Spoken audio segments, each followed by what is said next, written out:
What's up, guys? We're going to be doing our read alouds day 29. So we have 4 read alouds to do. Well, yeah, 4 read alouds we're going to read. 4 books in this read aloud. Jeez, how is that so hard? We are almost done with our Roger rules, and we're going to move on to the next one. So this is our Roger rules. Our natural resources. We have 4 books. Angel and Softy. And a new book that's kind of big, but we can still complete it. The Nursery Collection. It's pretty short, so it's called Here We Go Around the Mulberry Bush. If we already read this book, I'm bringing it back, okay? Because it's not in my book. So if we read this book before, we're bringing it back. Here we go around the mulberry bush, the mulberry bush, the mulberry bush. Here we go around the mulberry bush on a cold and frosty morning. This is a big book, but it's gonna be good. This is the way we brush our hair, brush our hair, brush our hair. This is the way we brush our hair on a cold and frosty morning. So there's the girl brushing her hair.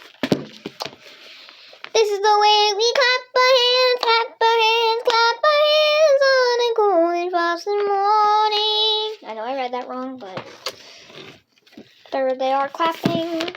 This is the way we fall on the floor, fall on the floor, fall on the floor. This is the way we fall on the floor on a cold and frosty morning. And there's the kids falling on the floor. And tomorrow we got a poem called Orange and Lemons and Rub-a-Dub-Dub. That's our nursery collection. We got Angel. We'll do, I don't know what book we're going to do next.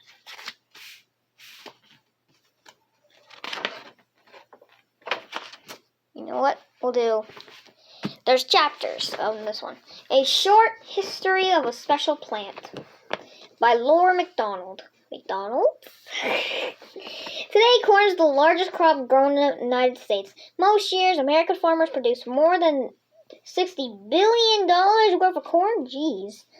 The story of how the United States became the biggest corn producer in the world begins thousands of years ago. This is what is now Mexico. Corn as we know it today started out as a grass plant called Teosini.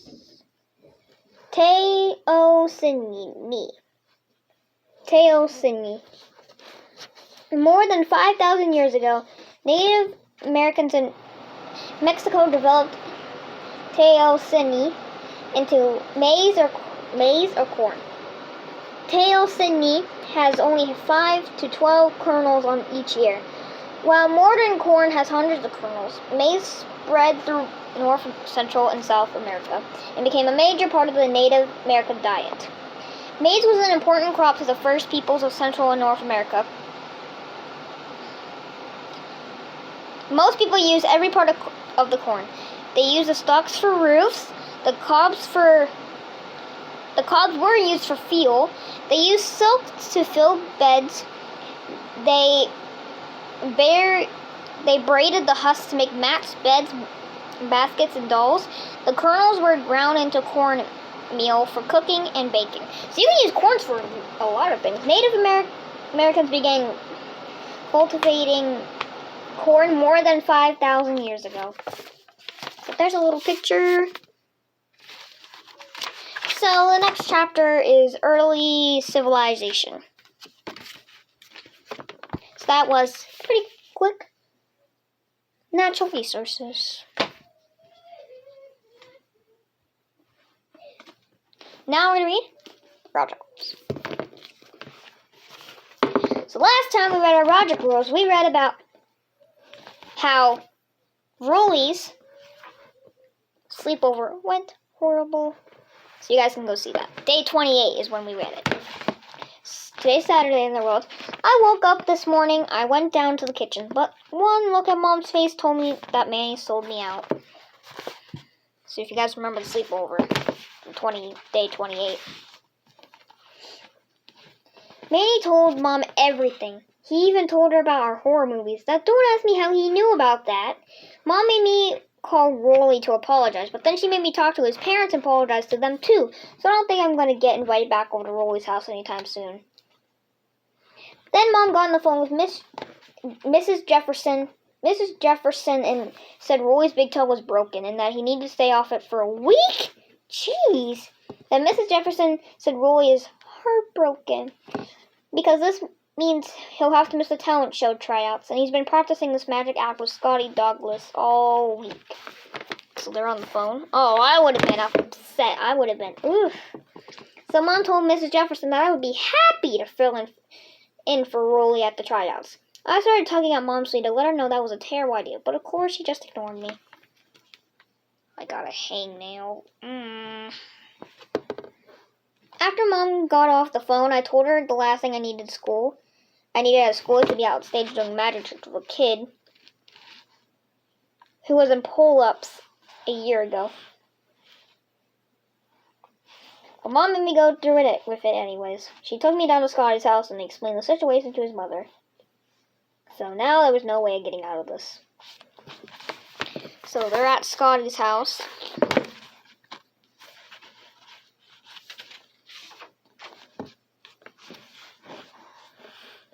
Mrs. Dongalis invited me inside, and me and Scotty went up to his room to start practicing. Well, the first thing I found out that Rolly and Scotty were not equal partners in this act. Rolly was actually Scotty's assistant. I told Scotty there was no way I was going to be a magician's assistant, a first grader, but Scotty said it was his magic set, and he started throwing a big tantrum. So he's throwing a fit. So I just went with the long idea to keep Scotty quiet, because believe me, I did not need any more trouble. Then Scotty handed me this shirt that was covered with all these sparkly sequins. He told me that it was my costume.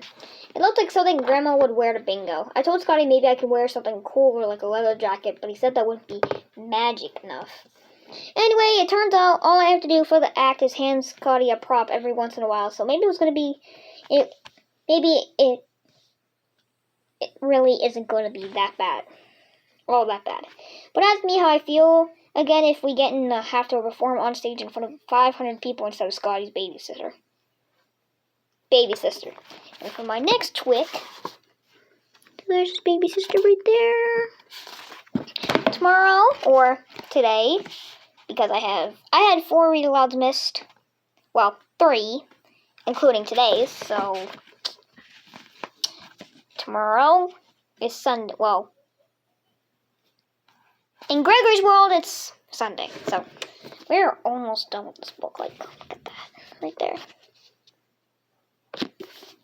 There we go. We're done. Now we gotta read our last one called Angel Cake and Softie.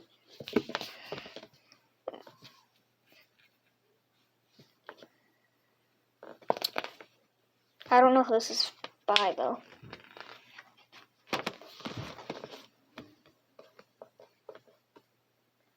It was a warm day in the early spring. The small buds were just starting to bloom in the beautiful pale shades of pink and white. Angel Cake and her pet skunk, Softie, were sitting on the lawn outside Angel Cake's house, watching the clouds drift by. Isn't it amazing? Said Angel Cake. I've been watching this cloud for 5 minutes and it's changed from a horse to a giant fish, and now it exactly looks like a snowman.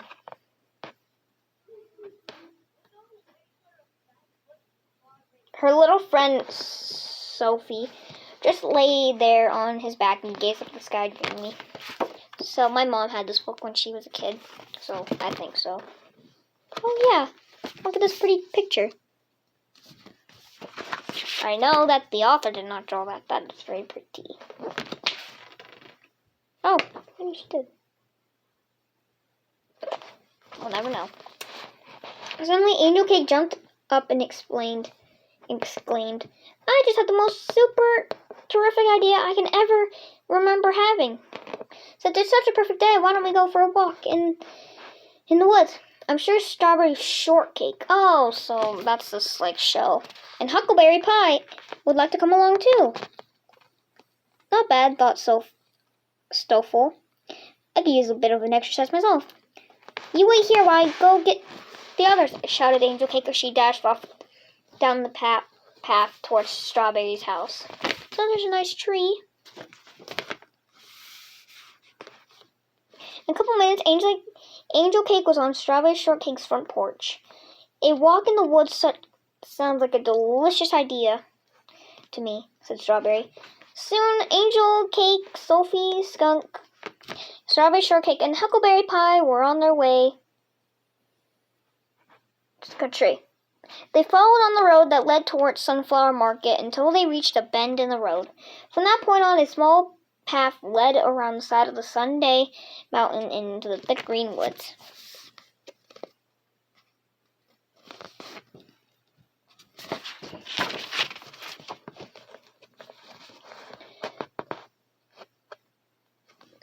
Once they were in the woods, everything looked and sounded different. The tall trees cast dappled shadows on the forest floor.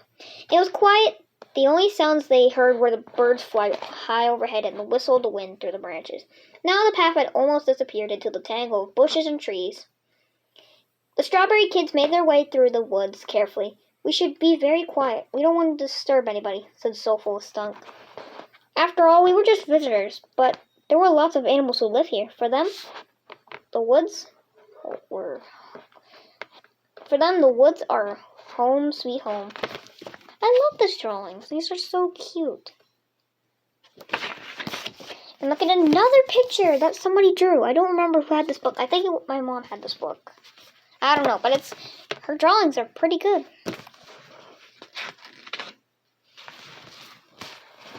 Look over there, said Angel Cake in a whisper. It's a whole family of rabbits. Sure enough, from where they stood, the Strawberry Kids could see a mother rabbit with 4 babies. Ooh. And they were feeding on tender green shoots that were pushing up from the floor of the woods. Their long ears were lying down. That means they were not frightened, whispered Soulful Skunk. Suddenly, a cracking sound rang out through the woods. Angel Cake had stepped on a twig, and it cracked under her foot. In an instant, the rabbit's ears snapped to attention, and they bounded away, deeper into the woods. So here's another drawn picture. Golly, said Angel Cake. I didn't mean to frighten the little fellows. Oh, that's okay, said Soulful. They would have heard or smelled us sooner or later. Let's go on. Carefully, Strawberry Kids continued their walk into the woods. They crossed a small stream by stepping from rock to rock. Listen, said Angel Cake. Do you hear what I hear? Everyone stopped where they were and listened. They could hear faint chirping in the sound. Oh, look over there in the bushes, said Angel Cake. It's a nest of robins.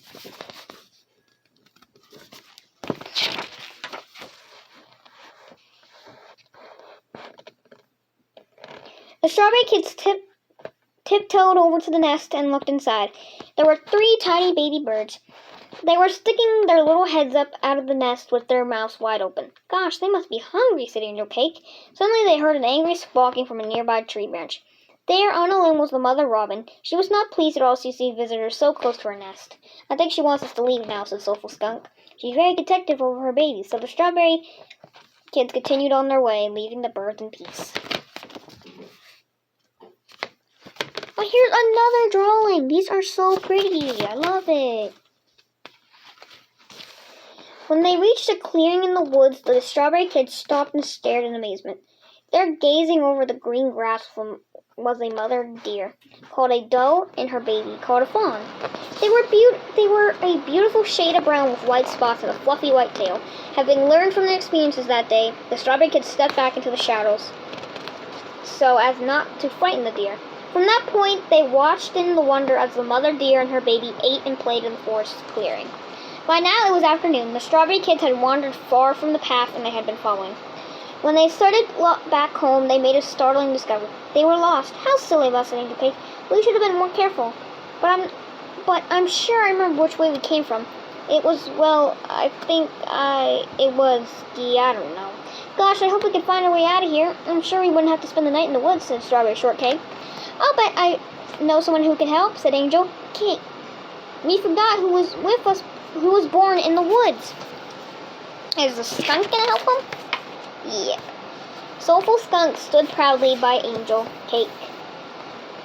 He was sure enough he could find the way back home. You see, besides it being terrifically smelly sometimes, Skunk Soulful has a terrific sense of smell. He began to sniff around and soon he scrambled off and through the woods. Come on, everyone, follow me! The Strawberry Kids hurried along and behind him. They made a way under bushes and crossed streams. There's another drawing that is so cute! Soon Soulful and all the others arrived back home. What a day it had been! They all seemed so many wonderful sights in the woods. Angel Cake turned to thank her friend. Well, Soulful, I'm sure you were glad you were with us. Otherwise, we would have still been out here. There are worse places to spend the night, said the Soulful Skunk. The woods are a really nice place once you know your way around. So there's the whole entire squad. And that was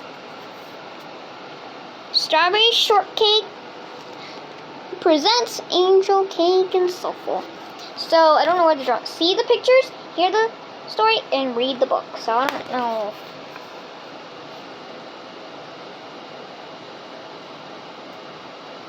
Oh, okay. So very nice book. I'll see you guys later.